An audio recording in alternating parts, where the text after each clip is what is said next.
Comment obtenir 4 triangles équilatéraux à l'aide de 6 allumettes? Il fallait penser en 3 dimensions. Je vous le fais pas en vrai parce que ça tiendrait pas, ou alors il faudrait de la colle. Voilà ce qu'on obtient. C'est un solide qui compte 4 faces. Chacune des faces est un triangle équilatéral.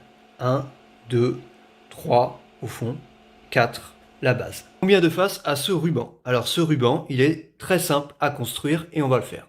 Je viens de découper 7 bandes de papier. Cette bande de papier contient évidemment 2 faces, une face et une autre.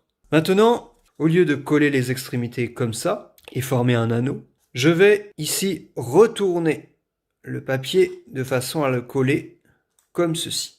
Voilà l'objet que j'obtiens. Alors cet objet, il est connu, il porte le nom de ruban de Möbius, c'est le nom d'un mathématicien allemand. Et la particularité de ce ruban, c'est qu'il a exactement une seule face. On va le vérifier tout de suite. Je prends mon stylo, j'indique ici une croix pour le point de départ, et ensuite je vais tracer une ligne tout le long de la surface.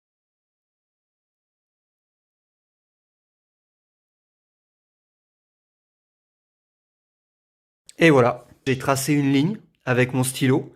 Je n'ai jamais relevé le stylo une seule fois. Je suis parti de ce point pour arriver à ce même point. J'obtiens donc une ligne fermée qui est contenue sur une seule face que vous voyez là, alors qu'on est parti d'un ruban qui contenait 2 faces. Si un solide a 4 faces, combien d'arêtes comporte chaque face? Solide à 4 faces, ça s'appelle un tétraèdre, et il est impossible d'obtenir un solide à 4 faces avec des faces qui soient autre chose que des triangles. Vous pouvez avoir 4 triangles équilatéraux. Dans ces cas-là, on dit que c'est un tétraèdre régulier. Sinon, il s'agit d'un tétraèdre quelconque.